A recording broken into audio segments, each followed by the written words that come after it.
여러분 안녕하십니까? BTV 뉴스입니다. 먼저 이 시각 주요 뉴스입니다.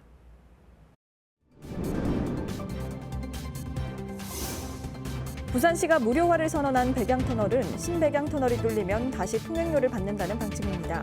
시민단체는 신백양터널이 필요한지에 대해 의문을 제기했습니다.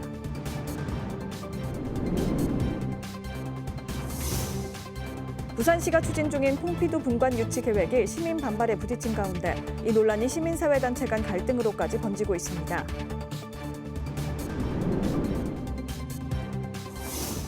올 추석 명절 3천만 명이 넘는 민족 대이동이 있을 걸로 보이는데요. 귀성길은 추석 전날 오전, 귀경길은 추석 다음 날 오후가 가장 혼잡할 걸로 예상됐습니다.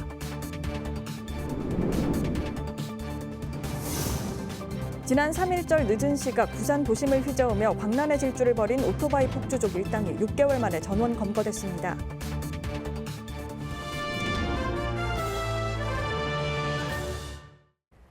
부산시는 백양터널 민자계약 종료 후에도 통행료를 계속 받으려다 시민사회의 거센 반발에 부딪혀 한시적 무료화를 선언했는데요. 시민단체는 신백양터널이 개통되면 다시 통행료를 받으려는 움직임에 새 터널 필요성에 의문을 제기했습니다. 장동원 기자입니다. 부산시는 지난달 백양터널 무료화를 발표했습니다. 시의 재정적 부담이 발생하더라도 시민의 편익을 우선적으로 고려해 내년 1월 10일부터 백양터널 통행료를 무료화하기로 결단했습니다. 계약이 끝난 후에도 통행료를 받으려 한 방침에 거센 반발이 일자 부산시는 꼬리를 내렸지만 교통 혼잡 해소를 위해 신백양터널을 뚫고 다시 통행료를 받겠다는 계획입니다. 역시 민간 자본으로 추진되는 사업에 대해 시민단체는 재검토를 촉구했습니다. 부산시는 신백양터널 건설로 병목 현상을 없애 소음과 먼지, 혼잡 문제를 해소할 수 있다고 밝히고 있지만 시민단체는 터널 증설로 차량이 집중돼 문제는 더 불거질 것이라고 지적했습니다. 또 현재 추진 중인 만덕센텀 간 대심도와 사상해운대 고속도로, 대저 장락대교 등이 개통되면 통행량은 분산될 것이라며 터널 건설에 의문을 제기했습니다. 특히 부산시가 증가할 것으로 내다본 부산 인구가 계속해서 감소하고 있고 실제 통행량은 계획 통행량의 74%에 그치고 있다고 꼬집었습니다. 애초에 계획 통행량에 미치지 못할 뿐만 아니라 통행량이 계속해서 증가한다는 예측도 빗나간 것입니다. 그러면서 터널 추가 건설보다는 우회도로를 증설하고 대중교통 확대를 제안했습니다. 이 부전 마산선을 출퇴근 시간대는 10분 내외로 배차 간격을 줄이는 정책들을 오히려 적극적으로 펼친다라면 대중교통 중심을 통해서 탄소 중립을 어쩌면 구현하는 데도 더 많은 기여가 돼. 신백양터널 건설 사업은 기존 4차선 도로를 7차선으로 넓히는 것으로 2031년 개통을 목표로 하고 있습니다. 터널은 민간 투자 사업으로 추진돼 개통 후 30년간 통행료를 징수하게 됩니다. BTV 뉴스 장동원입니다. 부산시의 퐁피두 분관 유치를 반대하는 시민사회 대책위가 시청 앞에서 발족식을 갖고 시를 비판했습니다. 그런데 같은 시각 시의회 브리핑룸에선 유치를 찬성하는 시민단체 기자회견이 열렸습니다. 관제 토론에 이어 관제 기자회견이라는 비난이 나오고 있습니다. 보도에 김석진 기자입니다. 퐁피두 분관 유치 반대 부산시민사회 대책위가 발족했습니다. 부산 참여연대를 비롯해 시민예술단체 등 15개 단체, 400여 명의 시민이 참여했습니다. 이들은 기자회견을 통해 시민 동의 없는 퐁피두 센터와의 업무 협약 체결을 철회하고 계약 시도를 중단하라고 촉구했습니다. 지역 문화 진흥은 지역 문화를 통해서 발전되는 것이지 외국의 문화를 가져가서 그것을 보여준다고 해서 진정한 의미의 지역 문화가 발전될 수 없습니다. 그것은 가짜 문화입니다. 이들은 또 협약 동의안을 처리한 시의회도 공범으로 규정하고 심의 회의록과 시의 협약 내용을 투명하게 공개하라고 주장했습니다. 시가 시민 동의 없이 유치에 나선다면 법적 대응에 나설 것이라고 경고했습니다. 미술계도 목소리를 높였습니다. 부산시의 퐁피두 분관 유치를 서구의 문화 사대주의에 경도되었다 비판하고 지역 문화의 독창성을 존중해야 한다고 역설했습니다. 이것은 분명히 문화적인 그 대리점을 개설하는 데 불과합니다. 그리고 프랑스 문화에 대한 사대적 발상 그리고 그 종속화를 꾀하고 있는 것입니다. 같은 시각 시의회 브리핑룸에서도 퐁피두 분관 유치 관련 기자회견이 열렸습니다. 글로벌 부산 시민연합회 70여 개 시민단체들로 구성됐다는 이들은 시의 문화 정책을 적극 지지한다며 퐁피두 분관 유치에 찬성 입장을 밝혔습니다. 부산시는 추진하고 있는 주요 사업들을 뚝심 있게 진행해서 반드시 성과를 내길 바랍니다. 그리고 퐁피두 센터 부산 유치를 통해 부산이 문화관광 분야에서도 손색 없는 글로벌 허브 도시가 될 수 있도록 최선을 다해 주시길 강력히 촉구합니다. 하지만 기자회견 내용만 보면 이해가 부족했다는 지적이 나오고 있습니다. 현재 퐁피두 분관 유치는 센터와 협약만 이루어진 상태인데 유치되었다고 말하는가 하면 글로벌 허브 도시 특별법 통과나 산업은행 부산 이전 등 다른 현안을 언급하며 부산시 입장을 대변하는 말들로 채워졌습니다. 퐁피두 분관 유치 논란이 부산시와 시민예술계와의 대결을 넘어 시민사회 간의 갈등으로까지 번지고 있습니다. BTV 뉴스 김석진입니다. 올 추석 명절 3천만 명이 넘는 민족 대이동이 있을 걸로 보이는데요. 귀성길은 추석 전날 오전, 귀경길은 추석 다음 날 오후가 가장 혼잡할 걸로 예상됐습니다. 김윤정 기자의 보도입니다. 국토부는 올 추석 명절 기간 3,600만 명이 넘는 민족 대이동이 있을 것으로 예상했습니다. 연휴가 긴 만큼 하루 평균 이동 인구는 600만 명이 이동할 것이란 전망입니다. 지난 추석보다 5.7% 늘어난 숫자입니다. 이번 추석 고향으로 가는 길은 명절 전날인 16일 오전이 가장 막힐 것으로 예측됐습니다. 또 돌아가는 귀경길은 추석 다음 날인 18일 오후가 가장 혼잡할 전망입니다. 이동 시 교통수단은 승용차 이용이 가장 많았으며 일평균 통행량은 591만 대로 예상됩니다. 국토부는 KTX나 SRT 역기성에 대해선 요금 할인과 고속도로 상습 정체 구간 217곳을 정해 집중 관리하고 대중교통의 운행 횟수도 확대할 계획입니다. 이번 추석에도 고속도로 통행료는 면제되는데 면제 기간은 9월 15일 0시부터 9월 18일 24시까지 나흘 동안입니다. 승용차로 이동할 경우 출발 전에 교통정보를 미리 확인하고 혼잡 시간대를 피해가는 게 좋겠습니다. BTV 뉴스 김윤정입니다.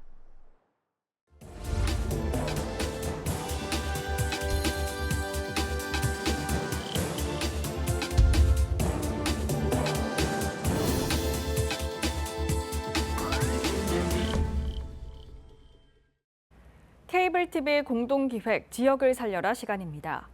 오늘은 최근 수원의 핫플레이스로 떠오른 행리단길로 가보겠습니다. 행리단길은 본래 세계문화유산인 수원화성 등으로 인해 개발이 제한되고 침체된 원도심 지역이었는데요. 이제 단점을 강점으로 바꾸고 관광명소가 된 도시재생의 성공 사례로 평가받고 있습니다. 하루 수만 명이 찾는 행리단길의 성공 요인이 무엇인지 먼저 이재호 기자가 취재했습니다. 수원의 자랑이자 수원을 대표하는 문화재인 사적 제478호 화성 행궁. 지난 1997년 역사적 가치를 인정받아 유네스코 세계문화유산으로 등재된 수원 화성 복원 사업의 핵심입니다. 하지만 인근에 사는 주민들에겐 행궁의 존재가 마냥 달갑지만은 않았습니다. 문화재를 보호하기 위해 행궁 주변은 엄격한 건물 높이 규제를 받았고 일체의 개발도 할 수 없었기 때문입니다. 수원시는 낙후돼가는 행궁 주변 마을을 살리기 위해 도시재생을 선택했습니다. 문화재와 연계한 걷기 좋은 마을을 만든다는 목표로 도로를 보행자 중심으로 개선했고 곳곳에 녹지와 공원 등을 조성해 쾌적한 환경을 만들었습니다. 특히 2013년부터 진행한 차 없는 거리 행사는 마을로 사람들을 모으는 결정적인 역할을 했습니다. 수원시가 할 수 있는 다양한 사업들을 패키지로 묶어서 한 번에 공간 정비를 하고 그리고 시민들이 이제 한 달 동안 차 없는 거를 하면서 그런 것들을 느끼고 이렇게 변화할 수 있구나 느끼게 되면서 기존에 있었던 분들이 좀 더 매력적인 공간으로 이제 바꿔가는 노력들이 함께 이루어졌던 사례거든요. 마을로 사람들이 모이자 행궁 주변엔 카페와 식당이 들어서기 시작했습니다. 가게들은 오래된 기존의 건물을 리모델링해 개성 있는 거리를 만들었고 예쁘다는 소문이 나면서 더 많은 방문객들이 모여들었습니다. 행궁 주변을 더 유명하게 만든 건 드라마 촬영이었습니다. 선지엽고 튀어와 이상한 변호사 우영우 등을 행궁동 일대에서 촬영하면서 촬영지를 찾는 발길은 끊이지 않고 이어졌습니다. 방문객들이 오시다 보면 또 불편한 점이 있다 보니까 지도도 좀 만들어 보기도 하고요. 또 요즘 외국인들도 많이 오시더라고요. 그래서 외국인들을 위한 표기도 좀 많이 하고 젊은 세대 그리고 가족들이 같이 오다 보니까 거기에 맞는 것을 따라가기도 하기도 하고 그렇게 하고 있습니다. 화성 행궁이란 문화재와 다양한 먹거리, 스토리까지 갖추게 된 행궁 주변은 연령과 관계없이 전 세대에게 사랑받는 수원의 대표 명소가 됐다는 평가입니다. 개인적으로 한옥이나 한복 이런 거에 관심이 너무 많고 좋아하는데 요 한옥을 개조한 카페가 있다 보니까 이런 것들이랑 자연이 어느 정도 친화적으로 맞물려가지고 훨씬 더 보기 좋은 형상을 띠고 있다고 생각합니다. 주어진 여건에서 최선의 결과를 만들어낸 화성 행궁 주변 행리단길. 이제는 전국적으로도 성공한 도시 재생의 모범 사례로 손꼽히고 있습니다. BTV 뉴스 이재호입니다. 수원 행리단길이 도심 재생 성공 사례로 주목받고 시민들에게 인기를 끌면서 새로운 과제가 등장하고 있습니다. 바로 임대료 상승과 젠트리피케이션 문제인데요. 수원시가 건물주와 임대료 협약을 체결하고 프랜차이즈 입점 제한 등 대책을 서두르고 있습니다. 지속 가능한 모델이 될 수 있을지 주목받고 있습니다. 계속해서 주하영 기자입니다. 수원 행리단길이 유명세를 얻으며 올라간 건 월세입니다. 오르는 월세를 감당하지 못해 문을 닫는 가게는 늘었습니다. 개성 있는 상점이 문을 닫고 프랜차이즈로 바뀌는 곳도 하나둘 생기고 있습니다. 사람들이 처음에는 막 그때 젊은 사람들 많이 끊으니까 저들 잘고 들어왔다가 새를 또 비싸고 막상 해보고 또 생각보다 틀리고 하다 보면 못 견디고 가는 경우도 있고. 최근에는 개업한 점포보다 폐업하는 점포가 증가하는 추세입니다. 2021년 개업한 점포가 21개에서 2023년 18개로 꾸준합니다. 반면 폐업한 점포는 2021년 14개에서 2023년 36개로 2.6배나 늘었습니다. 개업 이후 영업을 지속하는 기간도 점점 짧아지고 있습니다. 점포 생존율이 눈에 띄게 떨어지고 있는 겁니다. 2021년에 1년 생존율 84, 2022년 56으로 뚝 떨어지더니 2023년 52까지 내려갑니다. 3년 생존율도 별반 다르지 않습니다. 2023년에 3년 생존율은 2021년에 절반 이하로 떨어집니다. 점포가 5년까지 생존하는 경우는 36%에 지나지 않습니다. 이에 수원시는 강력한 소상공인 보호 대책에 나섰습니다. 행리단길 상권을 지역 상생 구역으로 지정 추진하고 월세가 과도하게 상승하지 않도록 임대인, 상인들과 상생 협약을 체결했습니다. 행리단길 특색을 지키기 위해 대형 프랜차이즈의 입점도 제한하고 있습니다. 지역 상생 구역을 지정해서 과대한 임대료 상승을 막겠습니다.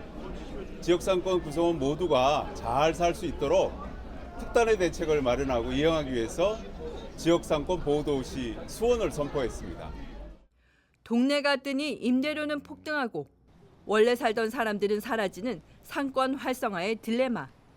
수원시가 30여 년 동안 공들여 추진해온 화성 성역화 사업에도 새로운 과제로 등장하고 있습니다. BTV 뉴스 주하영입니다.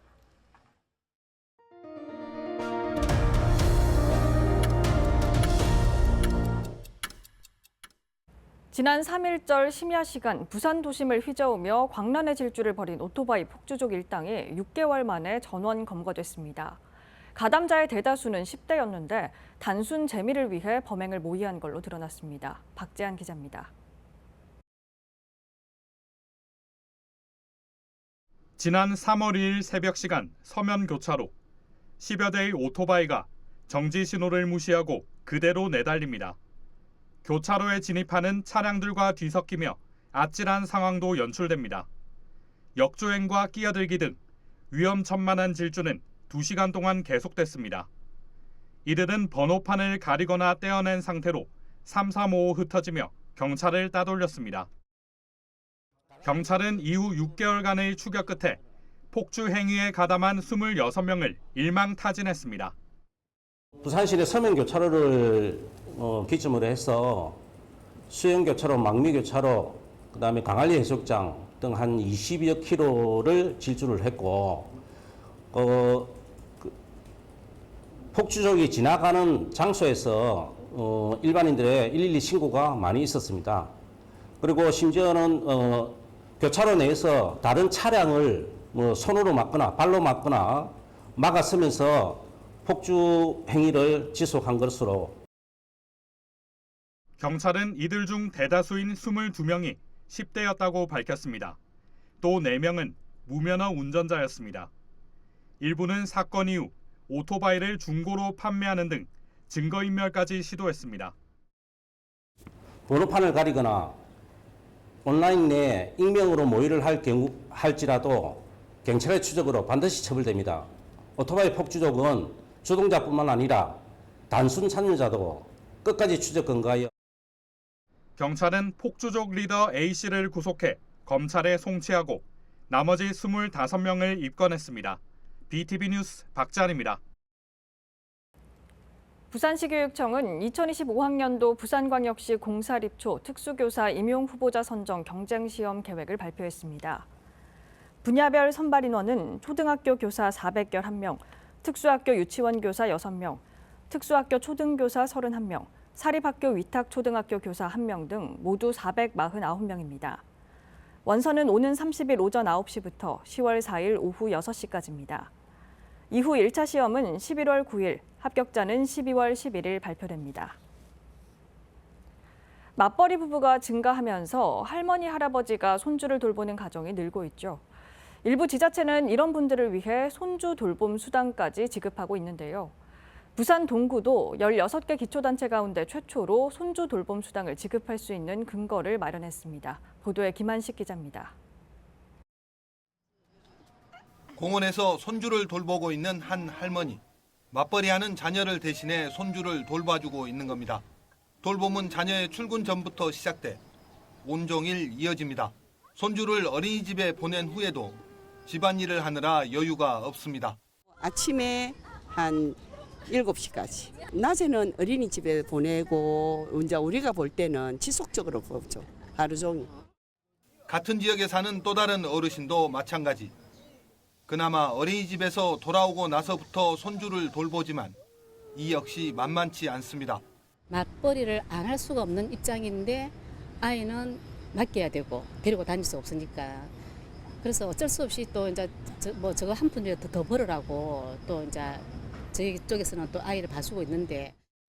이렇게 동구에 살면서 손주를 돌보는 할아버지 할머니는 내년부터 돌봄 수당을 받을 수 있습니다.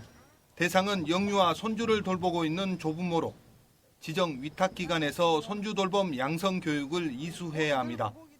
현재 동구 지역 0세에서 만 5세 영유아는 2,100여 명, 이 가운데 18%가 넘는 390여 명이 어린이집이나 유치원이 아닌 가정에서 돌봄을 받고 있는 것으로 파악됐습니다. 조례는 통과됐지만 정확한 지급 기준과 금액 등은 아직 확정되지 않았습니다.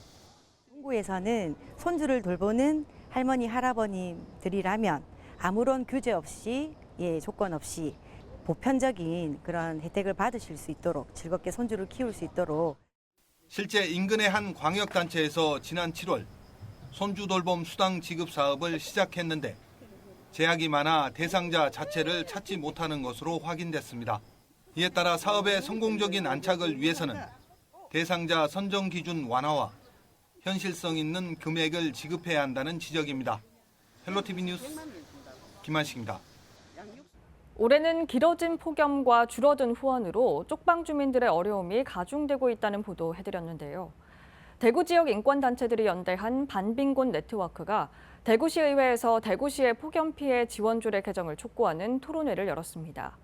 또 일부 단체에선 BTV 보도를 접한 후 쪽방 주민들을 위한 후원 물품 기부에 나섰습니다. 우성문 기자의 보도입니다. 대구 쪽방 상담소 앞에 쌓인 각종 생활용품들. 길어진 폭염과 줄어든 후원으로 쪽방 주민들의 어려움이 가중되고 있다는 BTV 대구 뉴스 보도에 대구 신성 로터리클럽과 배달라이더협회 대구시의회가 쪽방 상담소에 1,400만 원 상당의 물품을 기증했습니다. 이 물품들은 사회복지 공동모금을 통해 기부된 후원 물품과 함께 대구 지역 쪽방 주민 600여 명에게 전달됩니다. 들어오는 그런 물품들도 조금 부족한 것 같고 각계에서 관심을 좀 보태서 쪽방에 계신 분들이나 어려운 계층에 계신 분들이 또 더위나 이런 취약한 환경 하에서 빨리 탈출할 수 있도록 조금이나마 힘을 보탤 수 있도록 각계의 관심을 좀 부탁드립니다. 배달라이더 협회와 신성 로터리클럽 회원들은 쪽방 상담소 봉사자들과 함께 쪽방 주민들을 찾아 이들의 열악한 생활 환경을 직접 목격한 후 앞으로도 계속 관심을 갖고 지원키로 했습니다. 현장에 와보니까 그 방송에서 봤던 것보다 너무 좁은 공간이고 열악한 환경인 걸 보면서 좀 많은 충격을 받았습니다. 정말 이렇게 힘들게 그 추석을 나시고 또 이제 겨울도 올 텐데 그리고 또 이렇게 좋은 방송으로서 정말 이제 이렇게 우리 이웃이 이렇게 힘든 가운데 있다는 것을 알려주신 걸 너무 감사하고요. 다가올 한가위 전에 이러한 부분을 저희가 이제 직접 현장에서 이렇게 보면서 이제 느꼈던 부분이 너무 많고 이렇게 소외된 계층에서 저희가 한 번 더 도움 손길이 갈 수 있는 부분이어서 오늘은 너무 뜻깊고 이러한 부분에서 후원이나 이런 부분에서 좀 더 이제 생각을 하게 됐습니다. 기후 위기가 취약계층인 쪽방 주민들에게 심각한 위협이 되고 있지만 이들에 대한 후원은 줄고 있습니다. 대구 쪽방 상담소에 따르면 지난해 쪽방 주민에 대한 폭염 대응 지원 규모는 냉수와 냉방용품 등 1억 7,730만 원이었는데 올해는 1억 2,600만 원으로 5천만 원 줄었습니다. 에어컨을 후원받아 설치한 지원 건수도 지난해 96대에서 올해는 15대에 불과합니다. 경기가 어려울수록 소외된 이웃의 삶을 먼저 살피는 따뜻한 공동체 만들기. BTV 대구방송이 함께합니다. BTV 뉴스 우성문입니다.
이상으로 BTV 뉴스를 마칩니다. 시청자에게 힘이 되는 뉴스로 다시 찾아뵙겠습니다. 고맙습니다.